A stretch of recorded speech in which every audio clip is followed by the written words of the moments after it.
Hello, everyone. It's your friend Tristan Miller. I'm just here to inform you that I'm recording my first stand-up comedy album and special on May the 4th in New York City at Caveat at 4 p.m. You can go to the link in my bio on my social media platforms, or you can go to caveat.com, go to May the 4th, and buy tickets there. Highly recommend that you get them early as they are cheaper that way. Also, after the show, I'm going to go, Phantom Menace is playing in theaters. So I'm going to take a big group to go to the nearest AMC or whatever Cineplex and go see my favorite Star Wars movie. I'll say it with my full chest. My favorite Star Wars movie in theaters again. So hope to see you at both things. If you have to pick one, just pick my show, please. I would like to sell out the house if possible. Anyway, love you. Hope to see you soon. Okay, bye-bye. Coming soon to theaters, podcasts, film reviews, and so much more. Available at tristanmiller.substack.com. And now, our feature presentation. Hello, everybody. Welcome to Focus Testing, a podcast about movies where we make a movie. My name is Tristan Miller, and joining me today is Jeremy Moulton. Moulton, hey, how are you? Hello. I'm doing well. How are you? Good. Got some good news today, so I'm in a peppy mood for once in my gosh darn life. Take the small wins where you can. What's your first memory of being in the cinema? I've thought about this a lot because, like, early childhood, I'm sure that there was probably a movie my parents took me to when I was a kid, but I think my first recollection of actually fully remembering the movie was watching Toy Story, the first Toy Story in theaters. Yeah. Because that was like, what, 1995? I would have been like 6 years old. Oh, yeah? And did you like the film? Absolutely loved it. Good, I'm glad. Yeah, I was like unlike anything I'd ever seen at the time. I was like, oh my gosh, it was like the first like really really big kind of like 3D animation, and I was like, whoa. That's very cool. I assume it was like a family outing. Yeah, like I come from a big family, so I have 7 siblings. At the time, there would have probably only been 6 of us. So, yeah. That's still a lot to wrangle, specifically in a movie. Are you kidding me? Or did you all sit in? I'm sorry if this is too personal of information, but like, did you all sit in like a long row, or did you do two, like 6 and 3 in front, 3 in back with one parent each? So like, how was the division of labor, if you remember? I think I always just remember it being like a single row. Like my dad didn't always go to movies with us. Like he didn't really care too much for going to the theater. So I think it was like probably like my aunt and my mom, and then like the kids just in a line. Okay. Makes sense. And you are primarily an actor, right? Yeah, actor, writer, and currently right now a sketch comedy actor at Upright Citizens Brigade. Very nice. Is seeing Tim Allen work his magic as Buzz Lightyear, is that what inspired you, or what did it?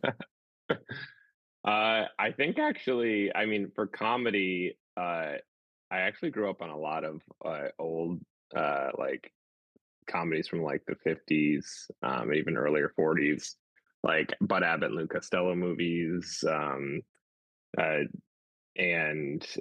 Jerry Lewis, Dean Martin, Laurel and Hardy. So I actually we had like a bunch of those on VHS, and I'd say that was like my early intro to like cinema, but mostly comedy. And then as I got older, I always knew that I wanted to act like from a very young age, and so I think that just kind of was the foundation of some of my early cinema, and then just kind of grew to me now absorbing like any sort of cinema that I can get my hands on.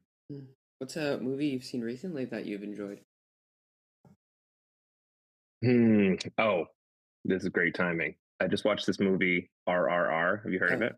I have heard of it. It's in my queue. I would imagine it's worth it. It's absolutely incredible. Kind of blew my mind. I've heard it's like the best if you can find, like, some theaters still will just like screen it regularly, like independent theaters, but like I didn't jump on it when it was going around some of the theaters here in the US. But still the experience of watching it just on a TV at home was still incredible. because it's a an Indian film, right? Yeah, Bollywood, I as think they they say. officially call it like a Tollywood movie because it's like a specific region of India that speaks a very like a specific language, and Mm-mm-mm. so Tollywood film. Nice. And from my understanding, that film is like a bunch of genres all kind of squished together. The review that I've heard about it is, what can't those guys do? They're doing everything, which I think is That's exactly right. it's just incredible. I feel like we could maybe take a lesson from that because if you're gonna go big, you might as well like get a dabble of everything. Um, Other than comedy, which I think is self-evident, do you have a favorite genre of film? Um, I I like horror a lot, Mm, but horror is the cousin of comedy, so they say. There's some expression about that. mm-hmm. I really like all genres, to be honest with you, but horror is very fun. I enjoy that.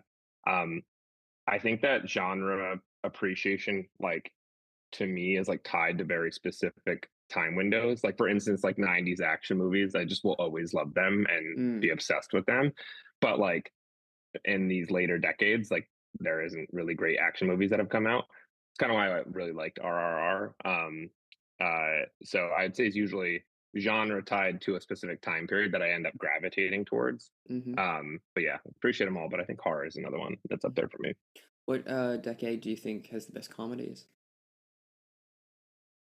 I mean, I'm biased, so I'm gonna say like '90s through early 2000s, like the time period that I grew up in. My Sure. adolescence is probably the thing that I'm gonna say is the best.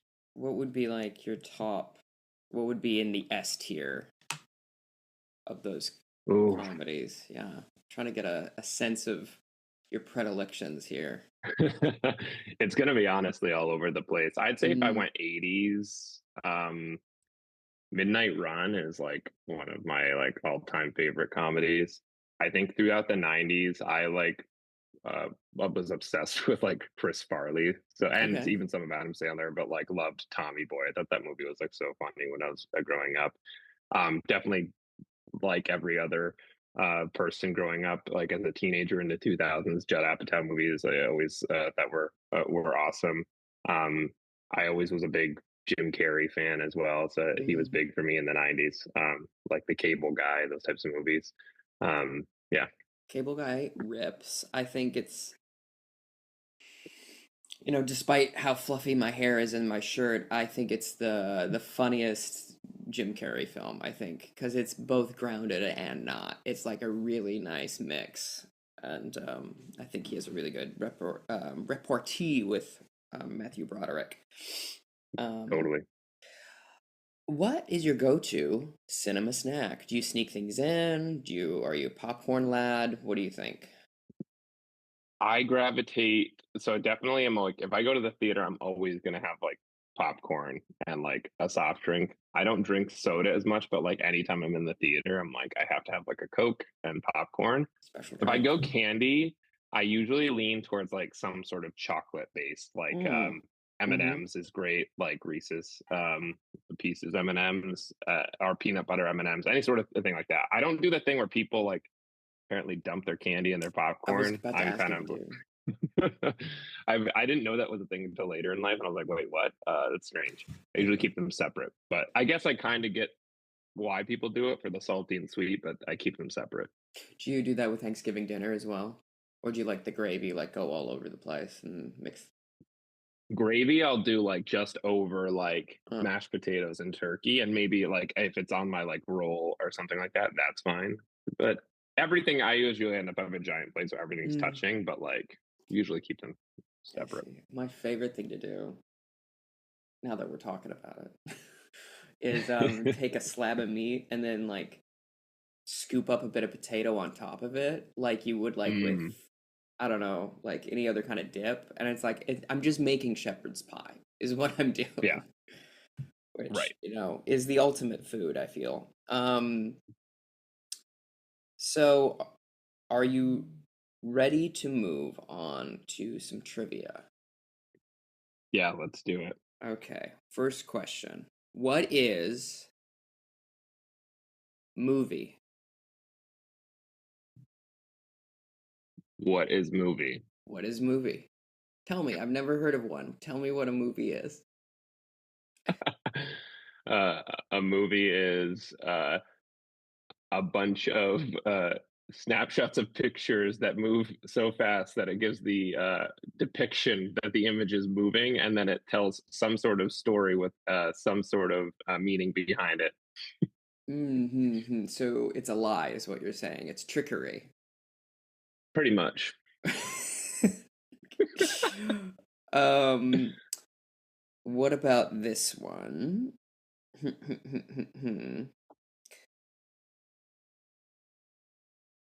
From which actor would you be willing to steal a car? Oh. Hmm.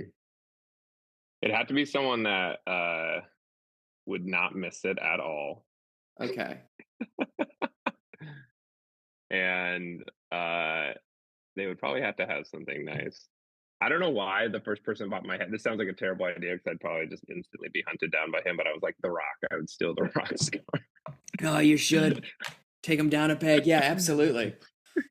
I'm also a big dude. You can't tell in Zoom. I'm 6'6", so I feel like anything that he's in, it's gonna be spacious and roomy. So like, I can't like. I've never been in a Porsche, but I'd imagine that I wouldn't fit in it. Yeah, sure.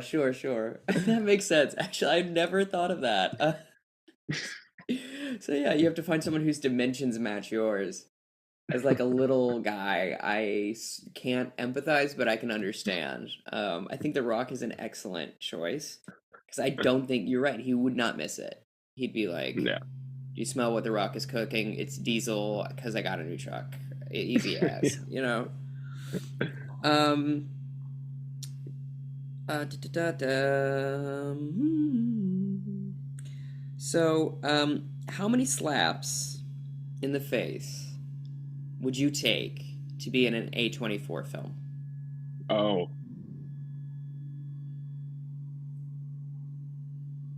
who's the slapper? Is it just anyone, just like a random Okay. person? Ooh, great. It is Saoirse Ronan and Timothy Chalamet taking turns every other slap.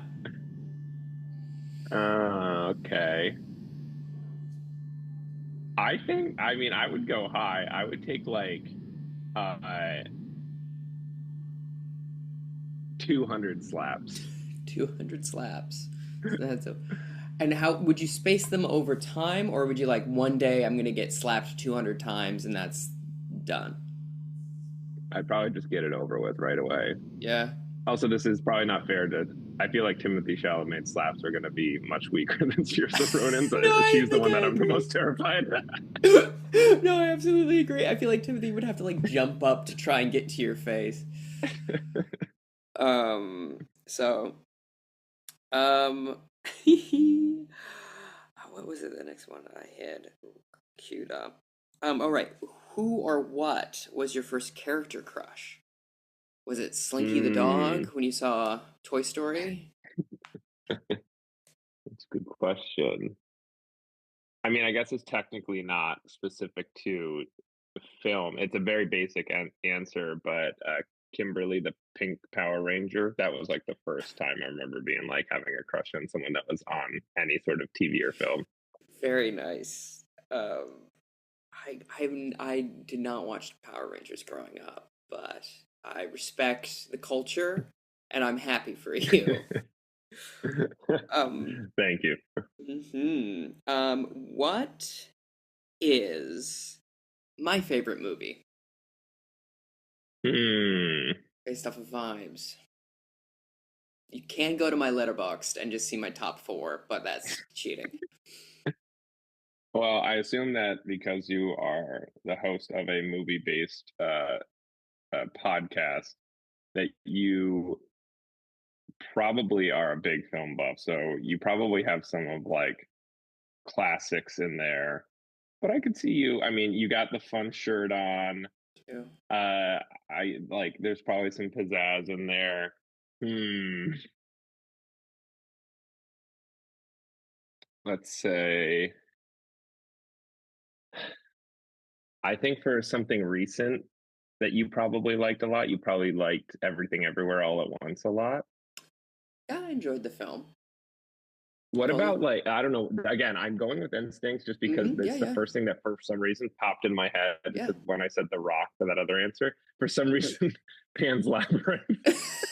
You know what? A film I have seen, I did enjoy, incredibly grim, a lot of required reading, but would watch again. I wouldn't say one of my favorites, but both of the films you mentioned I do enjoy. So you're not wrong. You didn't whiff it, and I'll never reveal my answer. Um, All right, I'm but you gonna can study go to my Letterbox afterwards. letterboxd. Yeah. I will say my favorite thing about Everything Everywhere All at Once is Rakakuni is played by the Mm, great Randy Newman. yeah.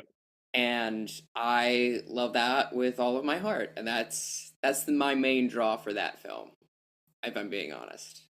That and the acting and the story, and James Hong is a legend and should be preserved at all costs.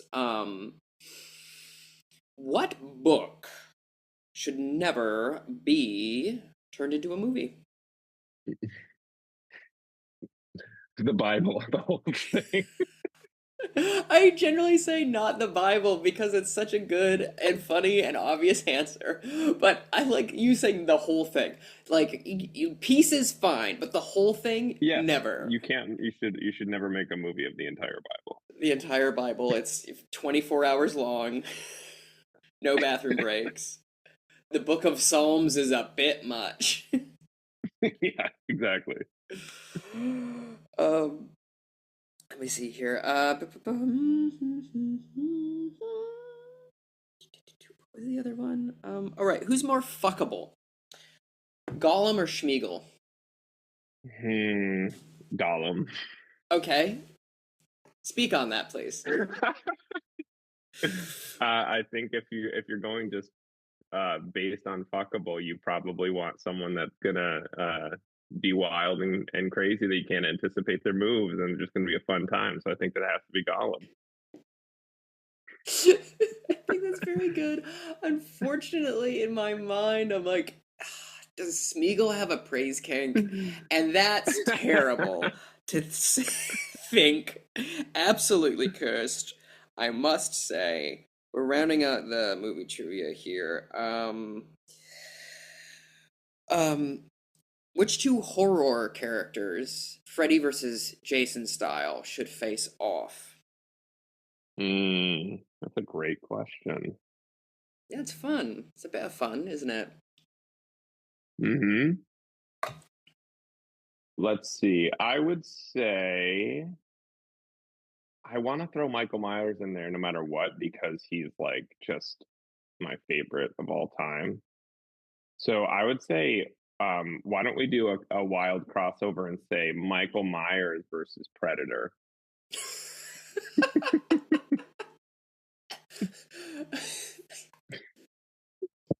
I, now, I'm not too familiar with either of these franchises, granted, but I feel as though a man in a hockey mask might have a slight disadvantage on an alien.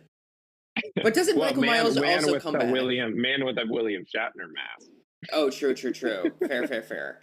Um, and does Michael Myers die and then come back often?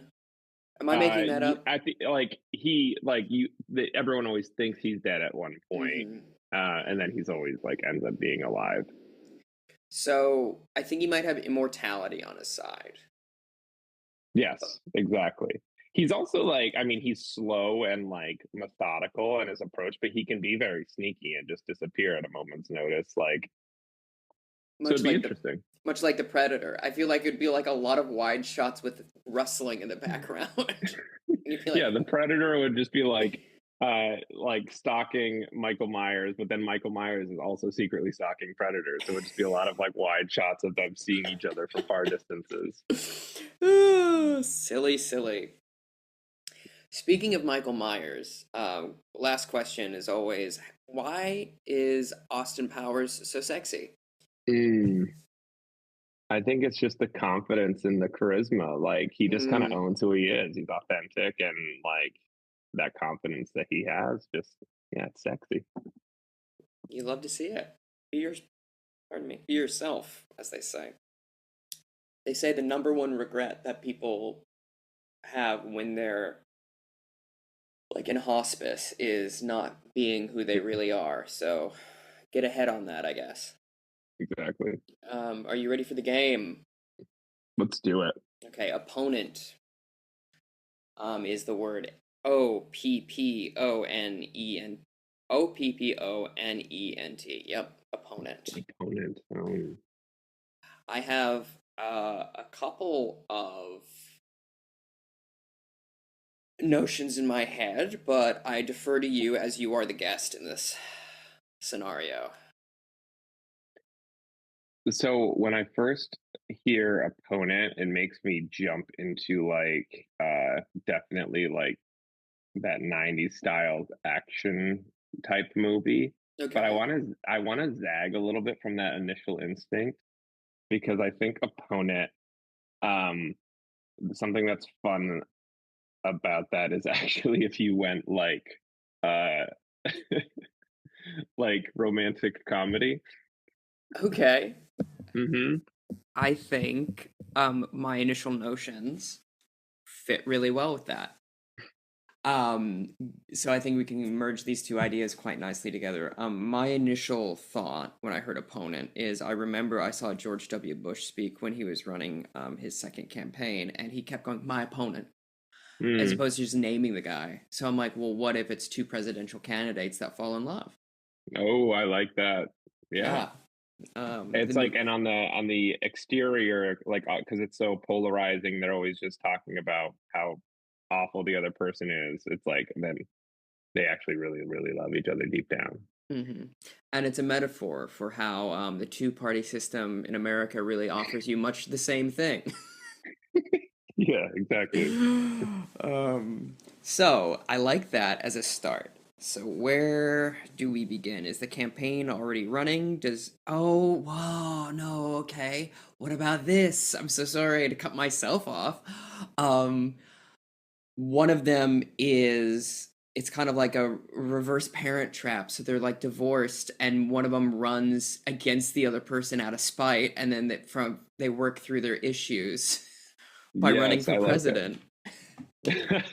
We should pull down. I think it's funnier too if we pull down the stakes from president to Yeah. like local state legislator. I also Like was thinking that. Yes. Like it's the comptroller of Boise, Ohio, or where is exactly. Boise? Is Boise in Ohio? Yeah, I think Yeah. right. The Yeah, potato Boise, state. Idaho. Yeah. Yeah, exactly. Okay, so I like that a lot.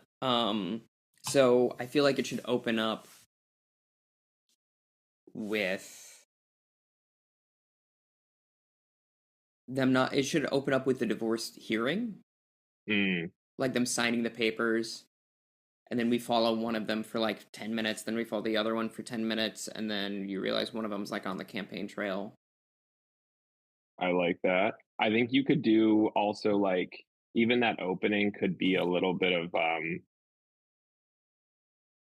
you could do some little time jumps. Like Mm, you see that they're in the divorce proceeding and that's happening, but maybe it's like then flash forward and they're like at the debate stage together. mm. I think what would be good would be if they're doing the divorce papers and they're trying to come to some compromise about some asset. And it's just Mm, the first 5 minutes is intercut with like the debate of like them doing the like you're saying divorce papers, then debate stage divorce papers, and it just keeps going back and forth. yes. And of course, we have Yes. Peer Gent going dun dun dun dun da da da da da da da da da, throughout the whole thing. Um, How many kids? I was gonna say, I feel like there should be maybe one kid, and Mm-hmm. at the end, the kid helps them kind of, reunite at the end. I I like feel like, that. Do you think ooh, did the maybe the kid has like an initial leaning towards mm, one, but then can flip to the other, which is kind of what ends up pulling them together, I or they think run third party. I was gonna say and the kid should be 18. And I think them running third party is a really great B plot for them to like both of you shut up. And if they win, that would be very funny. Yes. Alternatively, the other notion I had was it's a tie, and of course the kid has to have the tiebreaker. What do you Hmm. what do you like best? I think the kid winning is, It's I like that. I think it's certainly funnier, and specifically if it's kind of going on in the background. It's Yes. like there but not really. I love that. That's very good. So the kid is 18, and I think the kid is going to community college in Boise or whatever, and is living with one of the parents. What kind of couple are we looking at? Mm.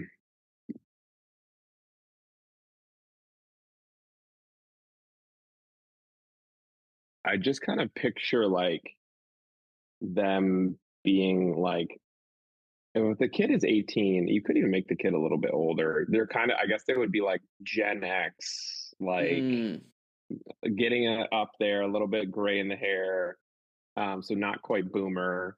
Um, I think it's kind of funny if like uh it'd be very easy to just be like one's a Republican and one's a Democrat. I'd rather like not focus too much attention on like which political leaning party they have, like, and just they can maybe seem like they're trying to be a little bit like all of their ideas are more forward thinking and more progressive, but they're definitely it's gonna through their debates we can find at odds in the issues that they have. yeah, Um, I feel because like then otherwise it will get up too absorbed by like the politics of the day. I kind of like just being a little bit more ambiguous with it. I agree. I think a great gag would be every time they're about to say, here at the blank party, it always gets like cut off or something. There's a car goes by and you never get to know. Right. With them being Gen Xers, my first instinct was like, what if we could get Ethan Hawke, Uma Thurman, and Ooh, Maya Hawke to play all these people? Of like, sold. yeah, those like meta casting of like, well, my opponent here, someone I've lived with for Yes. years. Hmm. I don't. I reckon they must be on good terms, even though he left her for the nanny, as it were. Always grim. Man. I think there's some fun character choices you could make with like the campaign managers. Like you, that's where Hmm. you get some like real Gen Alpha type age like campaign managers. Like I just want Yeah, to see yeah. that interaction. I feel like Janine Garofalo would be a great campaign manager for Ethan Hawke, Yeah. and I think Winona Ryder would be great for. I was gonna say Maya Hawke, but then it's just Stranger Things again. But for Uma Thurman, I think that would be a fun pairing. Yeah. Um, and then for Maya Hawks, I feel like we gotta go. It's gotta be like her grandpa. Yeah, it has to be someone like up there in age Yeah, that's like like just kind of like that political hawk type person. who's like been retired for 5 years and is coming out of retirement. Yes. Um, Because who's really, the this movie is perfect about casting for nepotism that? Yes. in our political systems. Um, an older veteran actor that would play Maya Hawke's grandpa.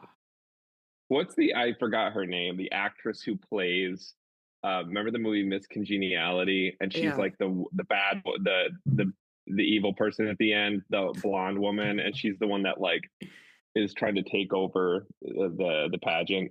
Let me take a look I'm here. I trying to will remember look her it name. up. I only remember Michael Caine and Sandra Bullock.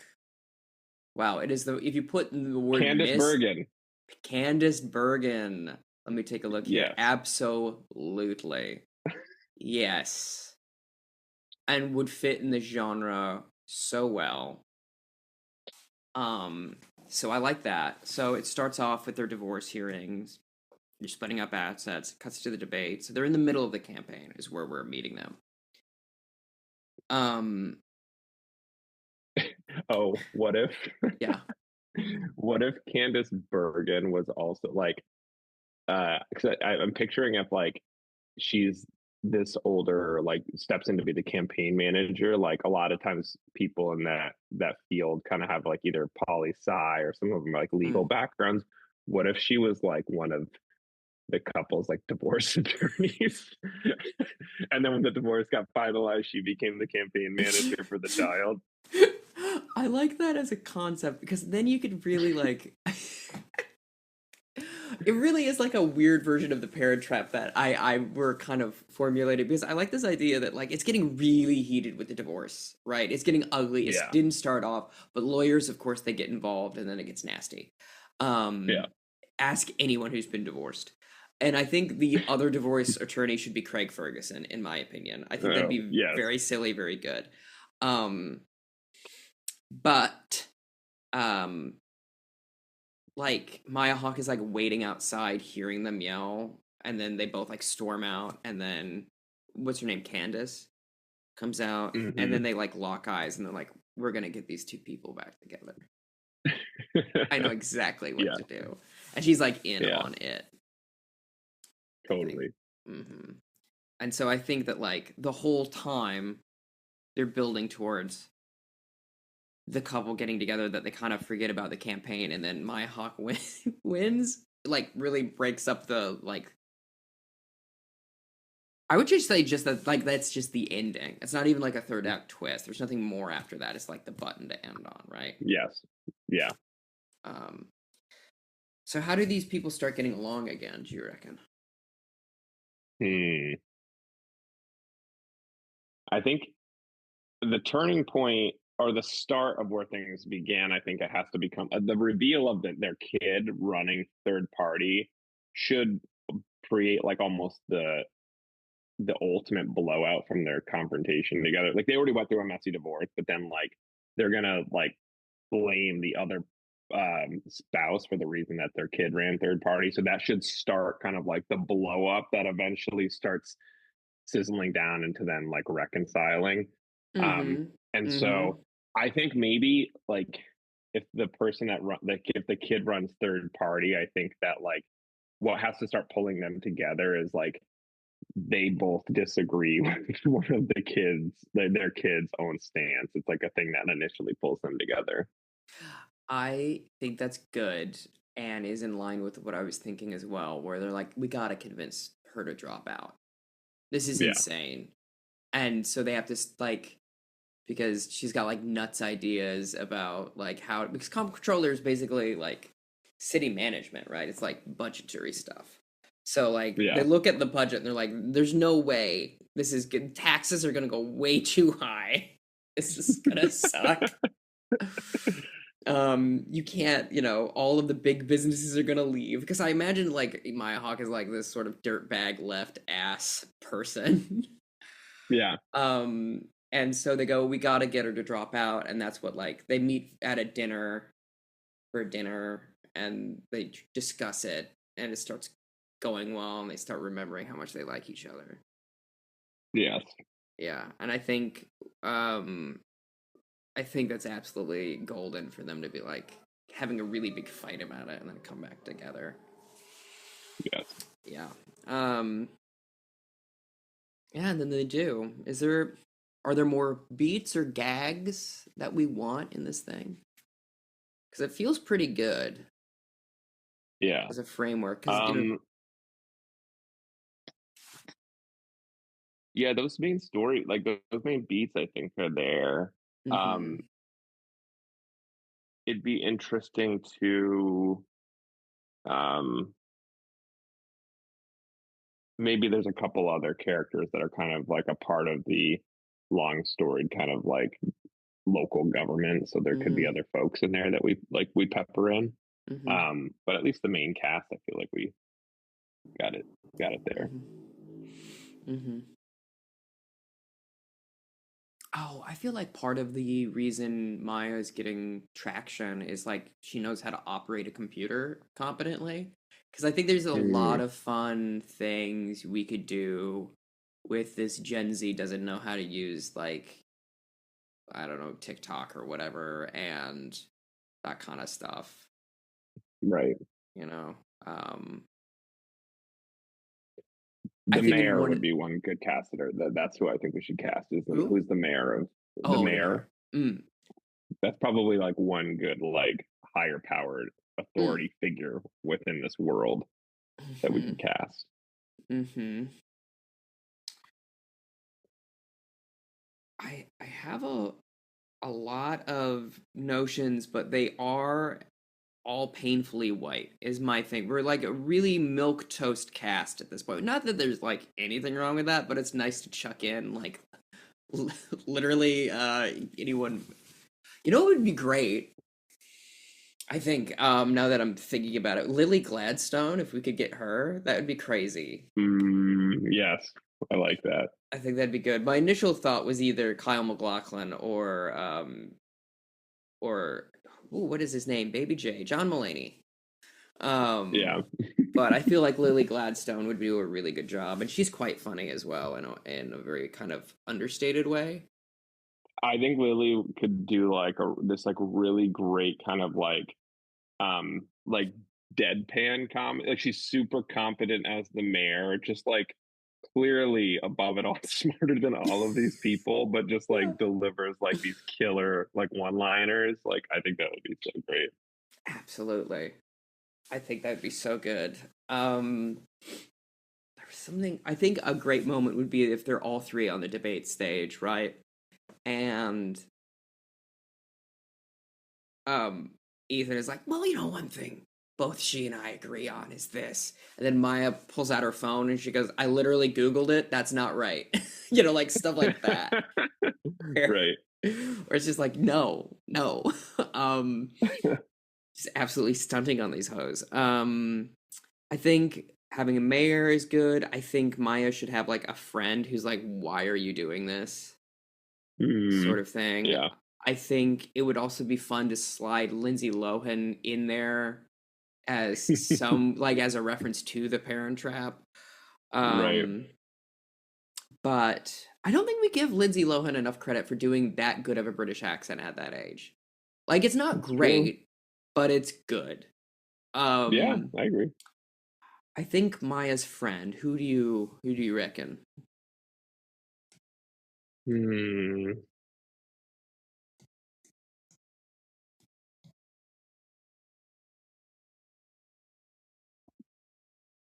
I'm drawing a blank at so many people in that age range of like the Sure. who can play 18. Um, I mean, you got Hunter Schafer, you got Zendaya, you got um I don't know, man. I'm not hip with the youths. Hunter Schafer is a great one. Could we get Joe Pesci out of retirement to play the other divorce attorney instead of Craig Ferguson? Oh, that'd be so good. And his name is Vincent, but we just like is glossed over. Yeah. I also like the idea of like someone like who would be like a really good like local TV personality, like who's Mm. like moderating the debates. Yeah. Um, Very good call. Yes, I'm a debate moderator who's getting more and more stressed out. Kind of real, like, you see them starting to smoke cigarettes like halfway through because they thought this was going to get easy. exactly. I think Christine Baranski would be really good for That's that. a good one. I just Yeah. watched Bowfinger and she's so, That so movie's good. hilarious. It's so good. Top tier. A double feature I always want to pitch is Bowfinger with Mulholland Drive because they're about the same thing basically. Right. There's two ways of going about it. Speaking of Bowfinger, I feel like the person to direct this would be Frank Oz. I Yeah. think that would be Good very pick. good. Mm-hmm. Have him come in and do whatever it is he's gonna do. Um, yeah, I think we kind of have it. I think like there's like got to be like scenes and jokes and whatever, but that's for the writers to figure out. We're just pitching here. Yeah, Unless anything absolutely. comes to you immediately. No, I feel good about those extra characters we peppered in. Okay, cool, cool, cool. I think what happens once the kid wins? Do the parents can't get back together really though? Surely not. Yeah, I think I mean, it would be funny if it's like they end up like trying to team up like as their own political party to defeat their child. Like the child wins. They're still like friends, but they're never gonna be like lovers again. Sure, I like that as well as like I think that actually would be so rather than the kid winning per se, I feel like the third act twist is that Maya is like polling higher than either one of them. And Yeah, they are like equally so one of them is like, okay, we have to team them up. One of us has to drop out. And then whoever was more selfish in the divorce hearings should be the one to then of course give this up. yeah, If the person was like, I want the house, and then now they're like, you can have this instead. yeah. So who do you think that should be? Ethan or Uma? I think Ethan's got to join Uma. I think so too. I think he was probably really nasty about getting divorced. And then he's like, you know what? I kind of owe you this. And she's like, yeah, you think? And he's like, hey, I'm doing Yeah. something nice here. She's like, you're right. I'm sorry. Hmm. So he drops out. Then I kind of almost like them winning and then being like really mean to their kid for a second, like doing a smear campaign or like just really going hard against their own kid. Yeah, they have to because that reinforces like the toxicity of politics. For sure. For sure. They're just like nasty about it. And it's like, you won't believe what she got on her report card in 8th grade. Right, right. She's been out with friends partying. She got rejected to 4 out of the 5 schools she's applying to. Yeah, like she's on their cell phone plan, so they're like leaking text messages that she sends to like anonymous sources. That's really good. That's quite good.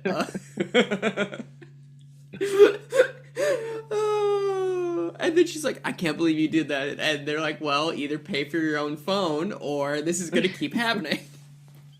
Yeah, exactly. That's so funny. Oh, that's very good. And I do think she's got to win in the end still. Definitely. Yeah. But that's what a goofy movie. Yeah. A silly little thing we've done. Anything else before we do a lightning round? No, I think that's it. Okay. So the first word for the lightning round, the way it works is we both get the same word and we do a brief pitch. As short as you can. So the first word is kick. I will go first, just kind of give you an example. I think kick is about it stars Richard Kind, and he is trying to quit smoking, and he just can't kick it. And he's trying all these goofy ways to do it, and what he finds out is that the way you can stop smoking is he replaces it with gambling, and then he ends up being a really good gambler and learns the wrong thing from it. Love it. So I do it off of Kick as well. Yes, that's correct. Kick is a horror movie starring Alex Wolff, who gets possessed by a former soccer player who was tragically killed in an accident, and that possession takes over him and sends him on a tear of murdering people by kicking them to death. It's very good. This one is Land, Land. For me, I think this is it's a biopic about Woody Guthrie. Because we got that Bob Dylan biopic coming out, and everyone should know a little bit more about Woody Guthrie. Oh no, I'm sorry, I think Pete Seeger, actually. And it's all centered around him writing the song This Land Is Your Land. and his activism, and it should be played by who should play Pete Seeger? I think it should be Chiwetel Ejiofor, someone who is just like, it's got that like I'm not here approach to be like, no, he just has the essence. Don't worry about it. Yeah. It was land, the word? Land, that's correct.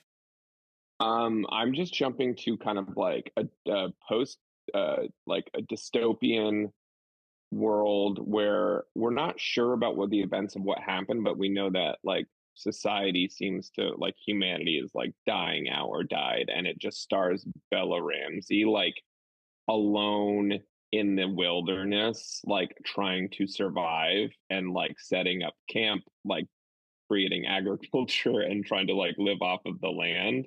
And it's just very kind of like there's parts of it just very peaceful and naturey, but there's like little tiny elements of like kind of like that post-apocalyptic stuff happening around her.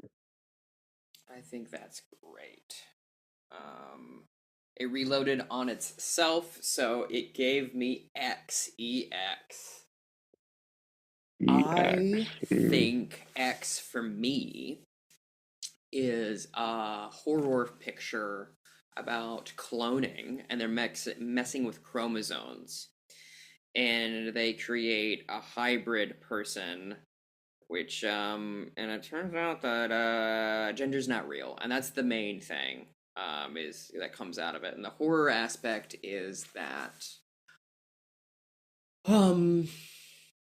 I mean, it's going to be like a homunculus, right? It's got to be like it's kind of like Splice, I guess, a film I've never seen, but I do know they both fuck the beast, which is good for me personally. But I feel like they're goofing around with the genome, and it's David Duchovny and Isla Fisher doing her best Gillian Anderson impression, because they're just like, well, we need another redhead here. Please. And then the monster is played by Jeff Goldblum, because he did it once, he can do it again. Yeah, Jeff Goldblum. I think X for me, I'm jumping to like, for some reason, like a drama, current day, starring like Denzel Washington, who he gets like wrongfully fired from this company that he's working for, and it's tied to like corruption that he identified, and then it's like his legal battle of kind of like taking down this massive global enterprise through like his like knowledge and connections of the organization. Nice. I like that a lot. Well, here we are at the end of the podcast. Do you want anyone to know who's listening to this what do you want them to know about you? I guess I'll just plug the remaining 2 shows for my Mon team at UCB, Petty Crime. You'll be able to catch, we have a show next Monday, but I'm sure that that'll be too soon for folks. So December. It's coming out today, hopefully. Okay, great. Cool. Yeah. So this coming Monday, we have our show, and then we'll have another show in December, and then we have our best of show in January. So if you search Petty Crime at UCB, you'll be able to check out our sketch comedy team. Yeah, I've seen you a couple of times. Always good. Always funny. You know? Great.